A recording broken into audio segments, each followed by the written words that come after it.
Hello everyone, welcome back to Capture Diary. ಎಲ್ಲರೂ ಹೇಗಿದ್ದೀರಾ? I hope ಎಲ್ಲರೂ ಚೆನ್ನಾಗಿದ್ದೀರಾ ಅಂತ ಅಂದ್ಕೊಂಡಿದ್ದೀನಿ. ಇವತ್ತು ಸಂಡೇ ಆಗಿರೋದ್ರಿಂದ ಆಲ್ಮೋಸ್ಟ್ ನಮ್ಮಲ್ಲಿ ಸಂಡೇ ಒಂದು ಸ್ವಲ್ಪ ಕುಕ್ಕಿಂಗಲ್ಲಿ ಏನಾದರೂ ಒಂದು ಸ್ಪೆಷಲ್ ಇರುತ್ತೆ. ಸೊ ಅದು ಮಾರ್ನಿಂಗಿಂದನೇ ಸ್ಟಾರ್ಟ್ ಆಗುತ್ತೆ. ಸಂಡೇಸ್ ಜಾಸ್ತಿಯಾಗಿ ನಾನು ಮಸಾಲೆ ದೋಸೆ ಅಥವಾ ಪೂರಿ ಈ ಥರ ಪ್ರಿಫರ್ ಮಾಡ್ತೀನಿ. ಇವತ್ತು ಬಂದು ಮಸಾಲೆ ದೋಸೆ ಮಾಡ್ಕೊಳ್ಳೋಣ ಅಂತ ಹೇಳಿ ಪೊಟ್ಯಾಟೊನೆಲ್ಲ ಬೇಯಿಸ್ಬಿಟ್ಟು ಅದನ್ನ ಇವಾಗ ಪೀಲ್ ಮಾಡ್ಕೋತಾ ಇದ್ದೀನಿ.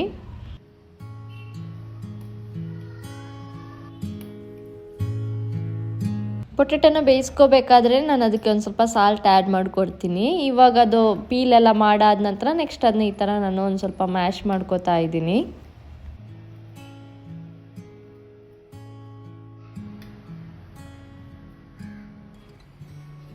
ನೆಕ್ಸ್ಟ್ ಅದಕ್ಕೆ ಬೇಕಾಗಿರೋ ಟೊಮೆಟೋಸ್ ದೆನ್ ಆನಿಯನ್ ಎಲ್ಲ ಕಟ್ ಮಾಡ್ಕೋತಾ ಇದ್ದೀನಿ.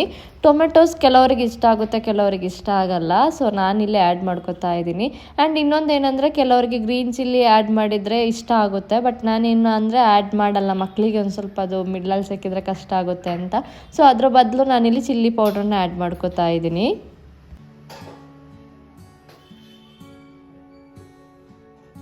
ನೆಕ್ಸ್ಟ್ ನಾನಿಲ್ಲಿ ಒಗ್ಗರಣೆ ಇಡ್ತಾ ಇದ್ದೀನಿ. ಏನಂದರೆ ನಾವಿಲ್ಲಿ ಪೊಟ್ಯಾಟೊ ಜಾಸ್ತಿಯಾಗಿ ಯೂಸ್ ಮಾಡೋದ್ರಿಂದ ನಾವು ಯೂಶ್ವಲಾಗಿ ಒಗ್ಗರಣೆಗೆ ಸಾಸಿವೆ ಹಾಕ್ತೀವಲ್ಲ. ಸೊ ಇಲ್ಲಿ ನಾನು ಸಾಸಿವೆ ಜೊತೆ ಒಂದು ಸ್ವಲ್ಪ ಜೀರಿಗೆ ಕೂಡ ಆ್ಯಡ್ ಮಾಡ್ಕೊಂಡಿದ್ದೀನಿ.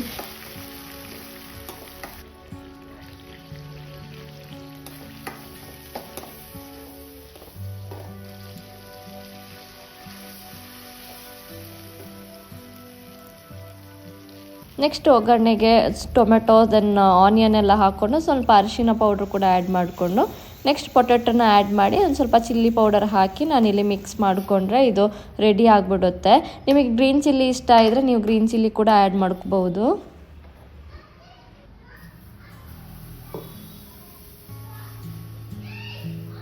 ಯೂಶಲಾಗಿ ಮಸಾಲೆ ದೋಸೆ ಬಂದು ನಮಗೆ ಅಂತ ಮಾಡೋದಿಲ್ಲ, ಇವನ್ ಪೂರಿ ಕೂಡ ಹಾಗೇನೆ ಮಕ್ಕಳಿಗೆ ಒಂದು ಸ್ವಲ್ಪ ಇಷ್ಟಪಡ್ತಾರೆ ಅಂತ ಸಾಟರ್ಡೇ ಸಂಡೇಸ್ ಈ ಥರ ನಾವು ಒಂದು ಸ್ವಲ್ಪ ಪ್ರಿಫರ್ ಮಾಡ್ತೀವಿ.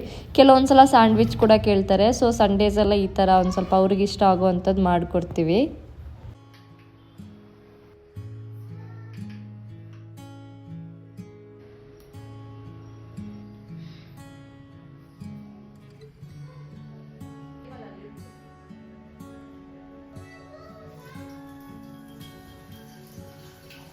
ನೆಕ್ಸ್ಟ್ ನಮ್ಮದು ಅವ್ರು ಏನು ಬ್ರೇಕ್ಫಾಸ್ಟ್ ಕೇಳ್ತೀವಿ ಅದನ್ನೇ ನಾವು ಕೂಡ ತಿನ್ನೋದು. ನಮಗೆ ಅಂತ ಏನೂ ಸ್ಪೆಷಲಾಗಿ ಮಾಡ್ಕೊಳ್ಳೋದಿಲ್ಲ, ಬಟ್ ನಮಗೆ almost every time morning and evening tea ಬೇಕಾಗುತ್ತೆ.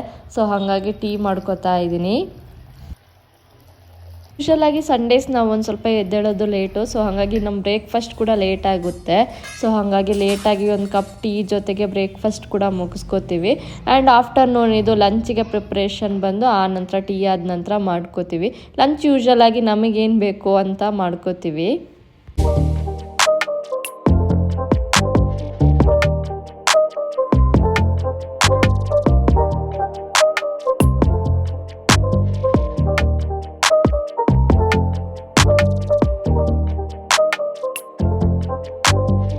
ಇವತ್ತು ನಾನು ಲಂಚಿಗೆ ಇಲ್ಲಿ ಬಿರಿಯಾನಿ ಮಾಡ್ಕೋತಾ ಇದ್ದೀನಿ, ಅಂದರೆ ದಮ್ ಬಿರಿಯಾನಿ. ಸೊ ಅದಕ್ಕೆ ನಾನಿಲ್ಲಿ ರೈಸ್ ಬಂದು 1.5 ಗ್ಲಾಸಷ್ಟು ಬಾಸುಮತಿ ರೈಸ್ ತೊಗೊಂಡು ಅದನ್ನ ವಾಶ್ ಮಾಡಿ ಆಲ್ಮೋಸ್ಟ್ ಒಂದು 20 ಮಿನಿಟ್ಸ್ ಅಷ್ಟು ಸೋಕ್ ಮಾಡಿಡಬೇಕು. 20 ಮಿನಿಟ್ಸ್ ಅಷ್ಟು ಇಟ್ಟರೆ ಒಂದು ಸ್ವಲ್ಪ ರೈಸು ಚೆನ್ನಾಗಿ ಬರುತ್ತೆ.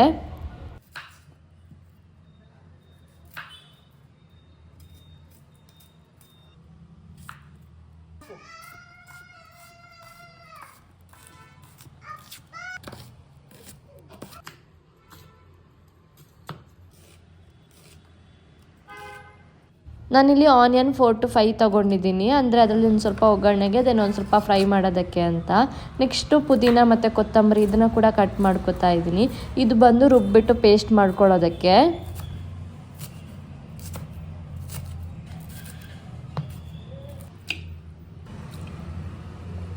ನೆಕ್ಸ್ಟ್ ಬಿರಿಯಾನಿಗೆ ಬೇಕಾಗಿರೋ ಚಿಕನನ್ನು ಕೂಡ ನೀಟಾಗಿ ವಾಶ್ ಮಾಡಿ ತಗೋತಾ ಇದ್ದೀನಿ. ಅದಕ್ಕೆ ನಾನಿಲ್ಲಿ ಇವಾಗ ಒಂದು ಸ್ವಲ್ಪ ಅಂದರೆ ಬಿರಿಯಾನಿ ಪೌಡ್ರು ಒಂದು 2 ಸ್ಪೂನಷ್ಟು ಬಿರಿಯಾನಿ ಪೌಡ್ರು ತೊಗೊಂಡಿದ್ದೀನಿ. Then ginger garlic paste, then ಚಕ್ಕೆ ಲವಂಗ ದೆನ್ ಬೇ ಲೀವ್ಸು ಅಂದರೆ ಪಲಾವ್ ಎಲೆ ಏನೆಲ್ಲ ಇರುತ್ತೆ ಅದನ್ನೆಲ್ಲ ಆ್ಯಡ್ ಮಾಡ್ಕೋತಾ ಇದ್ದೀನಿ ನಾನಿಲ್ಲಿ. ದೆನ್ ಒಂದು ಸ್ವಲ್ಪ ಅರಿಶಿನ, ದೆನ್ ರುಬ್ಕೊಂಡಿರೋ ಪೇಸ್ಟು, ಇದರಲ್ಲಿ ಆವಾಗಲೇ ಕಟ್ ಮಾಡ್ಕೊಂಡಿರೋ ಪುದೀನ ಕೊತ್ತಂಬರಿ, ದೆನ್ ಒಂದು 4 ಹಸಿರು ಮೆಣಸಿನ್ಕಾಯಿ ಇದನ್ನಿಷ್ಟನ್ನ ಸೇರಿಸ್ಕೊಂಡು ಪೇಸ್ಟ್ ಮಾಡ್ಕೊಂಡಿದ್ದೀನಿ. ನಿಮಗೆ ಖಾರ ಎಷ್ಟು ಬೇಕೋ ಆ ಆ ಅಂದಾಜಲ್ಲಿ ನೀವು ಹಸಿರು ಮೆಣಸಿನ್ಕಾಯಿ ಆ್ಯಡ್ ಮಾಡ್ಕೋಬೋದು. ಅದನ್ನು ಆ ಪೇಸ್ಟನ್ನ ಆ್ಯಡ್ ಮಾಡಿಕೊಂಡು ಅದಕ್ಕೆ ಒಂದು ಸ್ವಲ್ಪ ಸಾಲ್ಟು ದೆನ್ ಒಂದು ಸ್ವಲ್ಪ ಕರ್ಡು ಇದಿಷ್ಟನ್ನ ಸೇರಿಸ್ಕೊಂಡು ಇದನ್ನ ಚೆನ್ನಾಗಿ ಮಿಕ್ಸ್ ಮಾಡಿ ಮ್ಯಾರಿನೇಟ್ ಆಗೋದಕ್ಕೆ ಇಡಬೇಕು. ಆಲ್ಮೋಸ್ಟ್ ಒಂದು 1 ಅವರ್ ಹಿಂಗೆ ಇಟ್ಟರೆ ತುಂಬ ಒಳ್ಳೆಯದು. ಇಲ್ಲಾಂದರೆ ಅಟ್ಲೀಸ್ಟ್ ಒಂದು ಹಾಫ್ ಆನ್ ಅವರ್ ಆದರೂ ಇಟ್ಬಿಡಿ.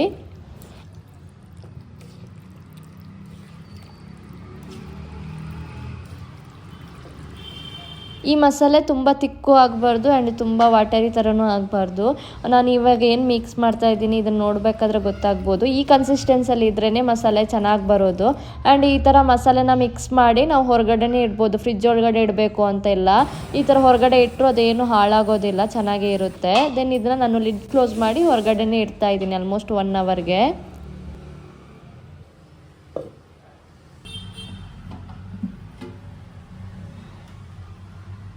ನಾನಿಲ್ಲಿ ಅನ್ನ ಮಾಡ್ಕೊಳ್ಳೋದಕ್ಕೆ ಅಂಥೇಳಿ ನೀರನ್ನ ಬಿಸಿ ಆಗೋದಕ್ಕೆ ಇಟ್ಟಿದ್ದೆ. ಅದಕ್ಕೆ ಇವಾಗ ನಾನು ಒಂದು ಸ್ವಲ್ಪ ಉಪ್ಪು ದೆನ್ ಈ ಥರ ಬೇ ಲೀವ್ಸು, ಚಕ್ಕೆ, ಲವಂಗ ಇದನ್ನೆಲ್ಲ ಸೇರಿಸ್ಕೊಂಡು, ನನ್ನ ಹತ್ರ ಬಿರಿಯಾನಿ ಲೀವ್ಸ್ ಇತ್ತು, ಇದು ಬಂದು ನಾನು ಊರಿಂದ ಹಿಡ್ಕೊಂಡ್ಬಂದಿದ್ದು. ಇಲ್ಲಿ ನಿಮಗೆ ಸಿಕ್ಕಿದ್ರೆ ಅದನ್ನು ಆ್ಯಡ್ ಮಾಡ್ಬೋದು, ಇಲ್ಲಾಂದರೆ ಪರವಾಗಿಲ್ಲ. ದೆನ್ ಒಂದು ಸ್ವಲ್ಪ ಆಯಿಲ್ ಇದಿಷ್ಟನ್ನ ಸೇರಿಸ್ಕೊಂಡು ಲಿಡ್ ಕ್ಲೋಸ್ ಮಾಡಿ ಅದು ಬಾಯ್ಲ್ ಆಗೋದಕ್ಕೆ ಬಿಡ್ತೀನಿ. ನೆಕ್ಸ್ಟ್ ನಾನಿಲ್ಲಿ ಎಣ್ಣೆನ ಬಿಸಿ ಆಗೋದಕ್ಕಿಟ್ಟು ಅದಕ್ಕೆ ಆವಾಗ ಕಟ್ ಮಾಡಿ ಇಟ್ಕೊಂಡಿರೋ ಆನಿಯನ್ ಇದೆ ಅದನ್ನ ಹಾಕ್ಕೊಂಡು ಅದನ್ನ ಇವಾಗ ಫ್ರೈ ಆಗೋದಕ್ಕೆ ಇಡ್ತಾ ಇದ್ದೀನಿ.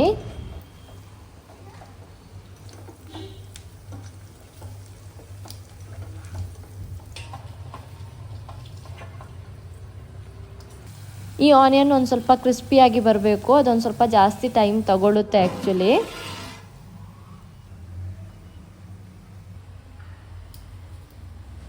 ರೈಸ್ ಆ್ಯಕ್ಚುಲಿ ಚೆನ್ನಾಗಿ ಉಪ್ಪು ಎಳ್ಕೋಬೇಕು, ಹಾಗಾಗಿ ನನಗೆ ಒಂದು ಸ್ವಲ್ಪ ಉಪ್ಪು ಕಮ್ಮಿ ಇದೆ ಅಂತ ಅನ್ನಿಸ್ತು. ಹಾಗಾಗಿ ನಾನು ಇನ್ನೊಂದು ಸ್ವಲ್ಪ ಉಪ್ಪನ್ನ ಸೇರಿಸ್ಕೊಂಡು ಇವಾಗ ಆಲ್ರೆಡಿ ಸೋಕಾಗೋದಕ್ಕೆ ಇಟ್ಟಿರೋ ರೈಸ್ ಇದೆಲ್ಲ ಅದನ್ನ ಸೇರಿಸ್ಕೊಂಡು ಬೇಯೋದಕ್ಕೆ ಇಡ್ತೀನಿ. ಇದು ಕಂಪ್ಲೀಟಾಗಿ ಬೇಯಬಾರ್ದು, ಒಂದು ಸ್ವಲ್ಪ ಮುಗ್ಲಕ್ಕಿ ಅಂತೀವಲ್ಲ ಅಲ್ಲಿ ತನಕ ಇದನ್ನ ಬೇಯಿಸ್ಕೋಬೇಕು ಅಷ್ಟೇ.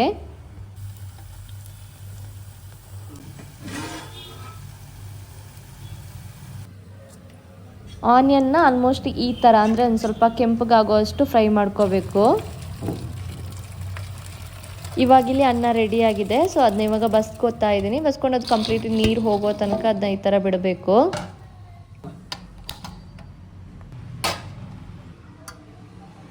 ಸೊ ಇವಾಗ ನಾನಿಲ್ಲಿ ಬಿರಿಯಾನಿ ರೆಡಿ ಮಾಡ್ಕೊತಾ ಇದ್ದೀನಿ. ಅದಕ್ಕೆ ಇವಾಗ ಆ ಪಾತ್ರೆಗೆ ಒಂದು ಸ್ವಲ್ಪ ತುಪ್ಪನ ಸೇರಿಸ್ಕೊಂಡು ಅದರಲ್ಲಿ ಒಂದು ಸ್ವಲ್ಪ ಕ್ಯಾಶ್ಯೂ ಮತ್ತು ದ್ರಾಕ್ಷಿನ ಸೇರಿಸ್ಕೊಂಡು ಅದನ್ನ ಫ್ರೈ ಮಾಡ್ಕೊತಾ ಇದ್ದೀನಿ. ನಿಮಗೆ ಕ್ಯಾಶ್ಯೂ ಮತ್ತು ದ್ರಾಕ್ಷಿ ಇಷ್ಟ ಆಗಿಲ್ಲ ಅಂದರೆ ಬೇಡ. ಆ್ಯಕ್ಚುಲಿ ಇದು ಚೆನ್ನಾಗಿ ಟೇಸ್ಟ್ ಕೊಡುತ್ತೆ, ನೀವು ಆ್ಯಡ್ ಮಾಡಿಕೊಂಡ್ರೆ ತುಂಬಾ ಚೆನ್ನಾಗಿರುತ್ತೆ. ಬಟ್ ಕೆಲವ್ರಿಗೆ ಇಷ್ಟನೇ ಆಗಲ್ಲ, ಆ ಥರ ಇದ್ದರೆ ಆ್ಯಡ್ ಮಾಡ್ಕೋಬೇಡಿ.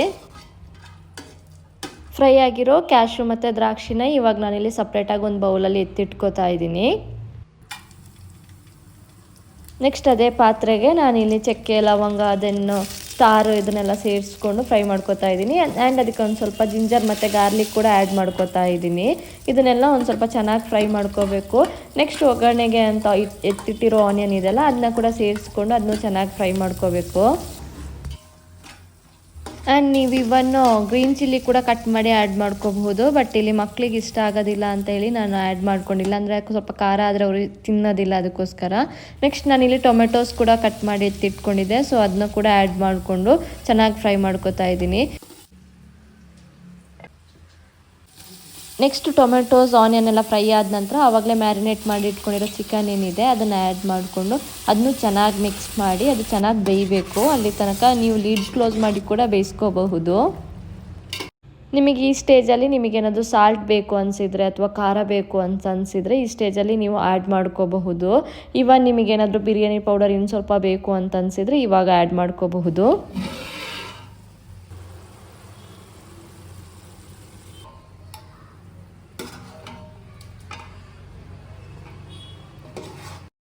ನೆಕ್ಸ್ಟ್ ಇವಾಗ ಅದು ಚಿಕನ್ ಬೆಂದಿದೆ, ಸೊ ಅದನ್ನು ಇವಾಗ ನಾನು ಸಪ್ರೇಟಾಗಿ ಒಂದು ಬೌಲಲ್ಲಿ ಎತ್ತಿಟ್ಕೋತಾ ಇದ್ದೀನಿ. ಇವಾಗ ಗ್ಯಾಸ್ನ ಕಂಪ್ಲೀಟಾಗಿ ಲೋ ಫ್ಲೇಮಲ್ಲಿ ಇಟ್ಬಿಟ್ಟು ಅದರಲ್ಲಿ ಒಂದು ಸ್ವಲ್ಪ ಚಿಕನ್ನ ಉಳಿಸ್ಕೊಂಡಿದ್ದೀನಿ. ಅದಕ್ಕೆ ಇವಾಗ ನಾನು ಆಲ್ರೆಡಿ ಫ್ರೈ ಮಾಡ್ಕೊಂಡಿರೋ ಆನಿಯನ್ ಏನಿದೆ ಅದನ್ನ ಸೇರಿಸ್ಕೊಂಡು ನೆಕ್ಸ್ಟ್ ಅದಕ್ಕೆ ನಾನಿಲ್ಲಿ ಲೇಯರ್ ಬೈ ಲೇಯರ್ ರೈಸ್ನ ಆ್ಯಡ್ ಮಾಡ್ಕೋತಾ ಇದ್ದೀನಿ. ಫಸ್ಟಿಗೆ ಒಂದು ಲೇಯರ್ ನಾನಿಲ್ಲಿ ರೈಸ್ನ ಹಾಕೋತಾ ಇದ್ದೀನಿ. ನೆಕ್ಸ್ಟ್ ಅದರ ಮೇಲ್ಗಡೆ ನಾನು ಮತ್ತೆ ಚಿಕನ್ ಲೇಯರ್ ಹಾಕೋತಾ ಇದ್ದೀನಿ. ಮತ್ತು ಆನಿಯನ್ ನಾವು ಆಲ್ರೆಡಿ ಫ್ರೈ ಮಾಡಿ ಇಟ್ಕೊಂಡಿದ್ವಲ್ಲ ಅದನ್ನ ಕೂಡ ಒಂದು ಸ್ವಲ್ಪ ಆ್ಯಡ್ ಮಾಡಿಕೊಂಡು, ಮತ್ತು ಪುದೀನ ಕೊತ್ತಂಬರಿ ಕಟ್ ಮಾಡ್ಕೊಂಡಿದ್ವಲ್ಲ ಅದನ್ನೂ ಒಂದು ಸ್ವಲ್ಪ ಹಾಕಿ, ದೆನ್ ಕ್ಯಾಶ್ಯೂ ಮತ್ತು ದ್ರಾಕ್ಷಿನ ಫ್ರೈ ಮಾಡಿ ಇಟ್ಕೊಂಡಿದ್ವಲ್ಲ ಅದನ್ನ ಕೂಡ ಆ್ಯಡ್ ಮಾಡ್ಕೋಬೇಕು. ಇದೇ ಥರ ಅಂದರೆ ಒಂದು ಸ್ವಲ್ಪ ರೈಸು ದೆನ್ ಚಿಕನ್ನು ಆ ಥರನೇ ಲೇಯರ್ ಮೇಲೆ ಲೇಯರು ನಮ್ಗೆ ಎಷ್ಟಾಗುತ್ತೆ ಅಷ್ಟು ಲೇಯರ್ ಮಾಡ್ಕೋಬೇಕಾಗುತ್ತೆ.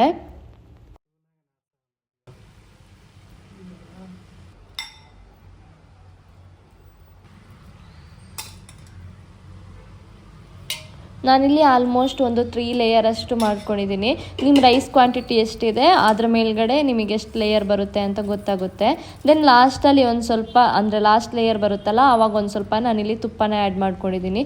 ನೀವು ಪ್ರತಿ ಲೇಯರಲ್ಲಿ ಕೂಡ ತುಪ್ಪ ಆ್ಯಡ್ ಮಾಡ್ಕೋಬಹುದು. ಬಟ್ ಅದೇನಾಗುತ್ತೆ ಅಂದರೆ ಜಾಸ್ತಿ ತುಪ್ಪ ಆದರೆ ನಮ್ಗೆ ಅಷ್ಟು ಇಷ್ಟ ಆಗಲ್ಲ ಅಂತೇಳಿ ನಾನು ಲಾಸ್ಟ್ ಲೇಯರ್ಗೆ ಅಷ್ಟೇ ತುಪ್ಪನ ಆ್ಯಡ್ ಮಾಡ್ಕೊಂಡಿದ್ದೀನಿ. ಲಾಸ್ಟಲ್ಲಿ ಎಲ್ಲ ಲೇಯರ್ ಫಿನಿಶ್ ಆದ ನಂತರ ನೀವು ದಮ್ ಕಟ್ಟೋದಕ್ಕೆ ಏನು ಮಾಡಬಹುದಂದರೆ ಅಲ್ಯೂಮಿನಿಯಂ ಫಾಯಿಲ್ ಶೀಟ್ ಅಂತ ಸಿಗುತ್ತಲ್ಲ, ಸೊ ಅದನ್ನು ಈ ಥರ ಅದರ ಬಾಯಿ ಅಂತ ಅಂತೀವಲ್ಲ ಪಾತ್ರೆದು, ಅದನ್ನು ಕಂಪ್ಲೀಟಾಗಿ ರ್ಯಾಪ್ ಮಾಡಿ ಅದರ ಮೇಲ್ಗಡೆ ಲಿಡ್ಡನ್ನು ಇಟ್ಬಿಟ್ಟು ಅದರ ಮೇಲ್ಗಡೆ ಹೆವಿಯಾಗಿರೋ ವಸ್ತು ಇಡ್ಬೋದು. ನಾನಿಲ್ಲಿ ಅಂದರೆ ಫಾಯಿಲ್ ಶೀಟ್ ಹಾಕಿಲ್ಲ, ಅದರ ಬದಲಾಗಿ ಹೆವಿಯಾಗಿರೋ ವಸ್ತುನ ಅಷ್ಟೇ ಇಟ್ಟಿದ್ದೀನಿ. ನೀವು ಫಾಯಿಲ್ ಶೀಟ್ ಹಾಕಿದರೆ ಇನ್ನೂ ಒಂದು ಸ್ವಲ್ಪ ಚೆನ್ನಾಗಿ ದಮ್ ಬರುತ್ತೆ. ಸೊ ಈ ರೀತಿ ಮಾಡಿಕೊಂಡ್ರೆ ಅಮೇಝಿಂಗ್ ಆಗಿರೋ ಅಂಥ ದಮ್ ಬಿರಿಯಾನಿ ರೆಡಿ ಆಗುತ್ತೆ.